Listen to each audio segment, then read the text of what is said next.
আজকের ভিডিওটা স্বাস্থ্যকর্মী যারা নার্সিং অফিসার আছেন, যারা স্যালাইন ইনজেকশন দেওয়ার জন্য অনুমোদিত এবং যে সমস্ত রোগীরা ইনজেকশন বা স্যালাইন নিতে হয় তাদের এবং তাদের পরিজন সকলের জন্য খুবই গুরুত্বপূর্ণ।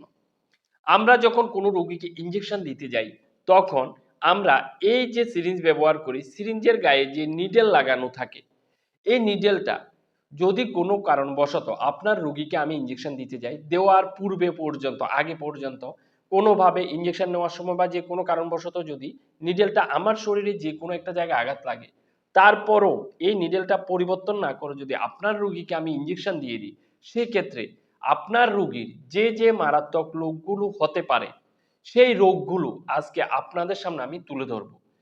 এবং স্বাস্থ্যকর্মী যারা আছেন তারা ইনজেকশনটা রোগীকে দেওয়ার পর যদি এই নিডেলটা কোনোভাবে আপনার শরীরে আঘাত লাগে, সেক্ষেত্রে স্বাস্থ্যকর্মীদের কি কি রোগগুলো হতে পারে এবং কেন আমরা পুনরায় রোগীকে ইনজেকশন দেওয়ার পর নিডেলটাকে রিক্যাপিং করব না, ডাব্লিউএইচও কেন নিষেধ করেছে, এই সমস্ত বিষয়গুলো, তার সাথে কোন কোন ক্ষেত্রে অর্থাৎ কোন কোন পরিস্থিতিতে আমরা এইভাবে ইনজুর হতে পারি বা রুগীও এইভাবে আমাদের দ্বারা ইনজুর হতে পারে, নিডেল স্টিক ইনজুরি যেটাকে বলা হয়, এই সমস্ত বিষয়গুলো ধাপে ধাপে আজকের এই ভিডিওতে খুবই অল্প সময়ের মধ্যে আপনাদের সামনে আমি তুলে ধরার চেষ্টা করব।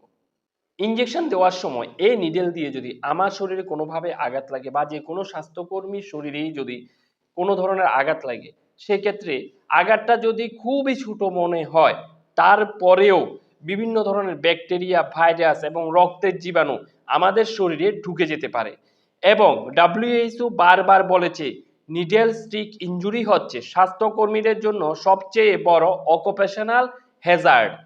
ইনজেকশন রেডি করার সময় যদি এই নিডেল দিয়ে আমাদের শরীরে আঘাত লাগে, তারপর আমরা নিডেলটা পরিবর্তন না করে এই একই নিডেল দিয়ে যদি রোগীকে আবার পুনরায় ইনজেকশন দিতে যাই, সেই ক্ষেত্রে আমাদের শরীরে যদি আগে থেকে কোনো রোগ থাকে তাহলে সেগুলো অতি সহজেই আমাদের শরীর থেকে রোগীর শরীরে যেতে পারে।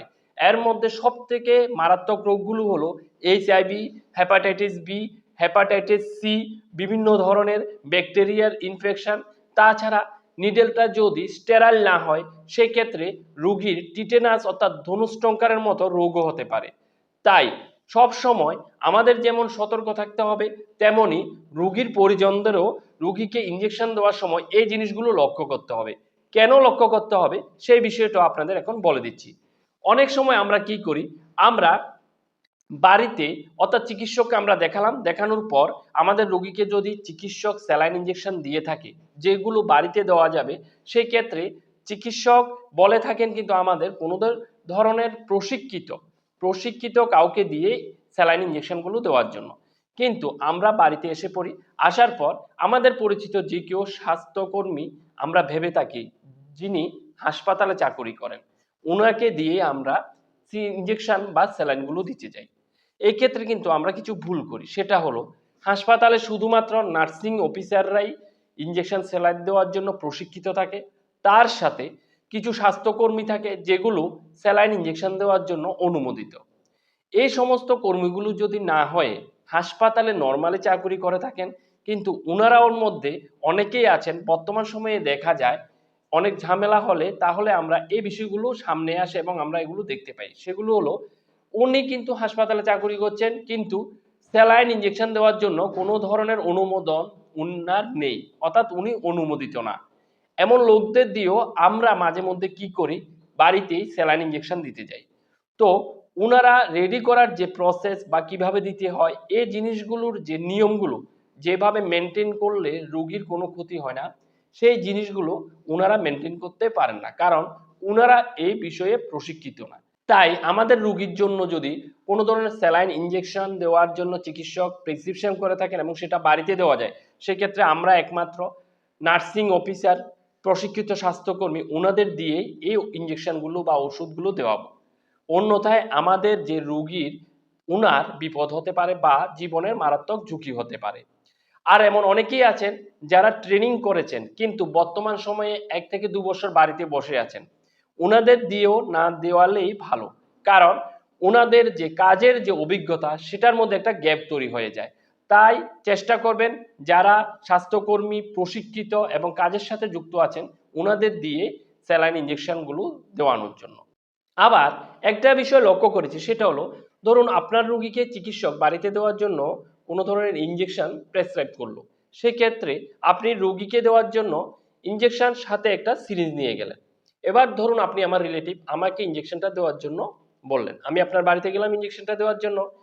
এবার ইঞ্জেকশনটা রেডি করার সময় কোনো কারণবশত যদি এই নিডেলটা আমার হাতে কোনো জায়গায় আঘাত লাগে, বা যে টেবিলটাতে আমি রেডি করছি ইঞ্জেকশনটা সেই টেবিলের কোনো জায়গায় যদি নিডেলটা সুচটা আঘাত লাগে বা টাচ হয়, সেক্ষেত্রে আমাদের কিন্তু প্রথম কর্তব্য হবে নিডেলটাকে পরিবর্তন করা। এবার অনেক সময় দেখা যায় কি, আপনার বাড়ি থেকে ধরুন যেখান থেকে আপনি ওষুধ নিয়ে এসেছেন বা ফার্মাসি, সেটার দূরত্ব 20 থেকে 30 মিনিটের। এবার এই দূরত্বর কথা ভেবে যদি আপনার এই নিডেলটা পরিবর্তন না করেন বা সিরিঞ্জটা পরিবর্তন না করেন, সেই ক্ষেত্রে এই নিডেলটা দিয়ে যদি আপনার রোগীকে ইঞ্জেকশনটা দেওয়া হয়, এই 20 থেকে 30 মিনিটের দূরত্বর কথা ভেবে আপনি কিন্তু আপনার রোগীর বিপদ ডেকে আনবেন। তাই এমন কখনোই করবেন না, প্রয়োজনে যে ইঞ্জেকশন দিতে যাবে ওনাকে বসিয়ে আপনি নতুন সিরিঞ্জ নিয়ে আসবেন। এই ছোট ছোট বিষয়গুলো যদি আপনারা লক্ষ্য রাখেন, তাহলে আপনারা অনেক মারাত্মক বা বড় বড় বিপদের হাত থেকে রক্ষা পাবেন। তাই নিজেও সতর্ক থাকুন এবং অপরকেও সতর্ক রাখুন। এখন স্বাস্থ্যকর্মীদের কোন কোন রোগগুলো হতে পারে সেটা নিয়ে বলবো, এবং তারপরে কোন কোন ক্ষেত্রে এমনভাবে পিক হয় সেটা বাস্তবে দেখিয়ে দেবো এবং বলে রাখবো। আমরা যারা স্বাস্থ্যকর্মী আছি, ধরুন আমি রুগীকে ইঞ্জেকশনটা দিলাম, দেওয়ার পর এই একই নিডেল দিয়ে যদি আমি আমার শরীরে কোনোভাবে পিক হয়, অর্থাৎ আমার শরীরে কোনো জায়গায় এটা দিয়ে আঘাত লাগে, সেই ক্ষেত্রে কিন্তু আমাকেও একই রোগে আক্রান্ত করতে পারে।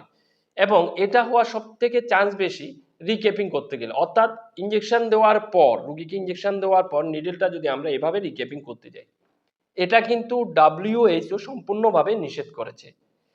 এই ডিক্যাপিং করতে গেলে আমাদের যে নিডল স্টিক ইনজুরি বা সূচের আঘাত লাগার চান্স সেটা সব থেকে বেশি। তাছাড়া আরো কিছু কারণ আছে, সেগুলো আমি এখনই বলবো আপনাদের। তো এইভাবে যদি আমরা ইনজুরি হই বা সূচের আঘাতটা আমাদের শরীরে লাগে, সেক্ষেত্রেও আমরা এই একই রোগগুলো HIV, hepatitis B, hepatitis C, tetanus, বিভিন্ন ধরনের ব্যাকটেরিয়াল ইনফেকশন, এই সমস্ত রোগে আক্রান্ত হতে পারি। এবং আমাদের এই রোগগুলো কিন্তু কিছু রোগ আছে যেগুলো অতি দ্রুত ছড়ায় এবং আমাদের লিভারকে ড্যামেজ করে দিয়ে লিভার সিরোসিস পর্যন্ত হতে পারে। তাই আমাদেরকেও সতর্ক থাকতে হবে। যদি কোনো কারণবশত ভুলবশত আমাদের নিডল স্টিক ইনজুরি হয়, সেই ক্ষেত্রে সাথে সাথে আমাদের রিপোর্ট করতে হবে। জায়গাটাকে এভাবে চাপ দিয়ে না ধরে জায়গাটাকে রানিং ওয়াটার দিয়ে ভালোভাবে ধুয়ে, সাবান দিয়ে ধুয়ে নিতে হবে এবং সাথে সাথে আমাদের অথরিটিকে ইনফর্ম করতে হবে। অথরিটির সাথে সাথে আমাদের জন্য যোগ্য ব্যবস্থাগুলো নেবে। এবার কিভাবে আমরা এইভাবে নিডল স্টিক ইনজুরি আমাদের হতে পারে সেই বিষয়গুলো আপনাদের 4-5টা পয়েন্ট আছে, সেগুলো বলে রাখছি। আমি পরবর্তীতে একটা ভিডিও নিয়ে আসব। অনেকেই আছেন যারা নতুনভাবে নার্সিংয়ে ভর্তি হয়েছেন বা যারা স্বাস্থ্যকর্মী ইঞ্জেকশন স্যালাইন দেওয়ার জন্য ট্রেনিং নিচ্ছেন, এদের মধ্যে অনেকে আছেন যারা সিরিঞ্জ রেডি করতে গিয়ে কিন্তু নিডল স্টিক ইনজুরি হয়। কিভাবে সঠিক উপায়ে নতুন সিরিঞ্জকে রেডি করে সেটা দিয়ে ড্র করতে হয় এবং তার সাথে যে কোনো ধরনের অ্যান্টিবায়োটিকের কিভাবে স্কিন টেস্ট করতে হয়, এই টপিকটার উপর একটা ভিডিও নিয়ে আসব। এখন যে ভুলগুলোর কারণে আমাদের নিডল স্টিক ইনজুরি হয় সে ভুলগুলো আপনাদের সামনে তুলে ধরছি। ভুলগুলোর মধ্যে প্রথম যে ভুল সেটা হলো, যারা নতুনভাবে ট্রেনিং করছেন, বিশেষ করে যে সমস্ত স্বাস্থ্যকর্মী যারা অপ্রশিক্ষিত কিন্তু স্যালাইন ইঞ্জেকশন দিতে যায় এবং ওনারা খুব অভিজ্ঞ বলে নিজেদের প্রমাণ করে, তো ওনারা কি করে এই নিডেলটার মধ্যে আঙুল দিয়ে এইভাবে ড্র করতে যায়। এটা কিন্তু সম্পূর্ণ ভুল প্রসেস। এভাবে নিডেলের মধ্যে কোনোভাবে কোনো ধরনের আঙ্গুল বা হাত আমাদের লাগতে পারবে না। তো এভাবে ড্র করতে গেলে ইনজেকশন কি হয়, আমাদের নিডেল স্টিক ইনজুরি হওয়ার সম্ভাবনা সব থেকে বেশি থাকে।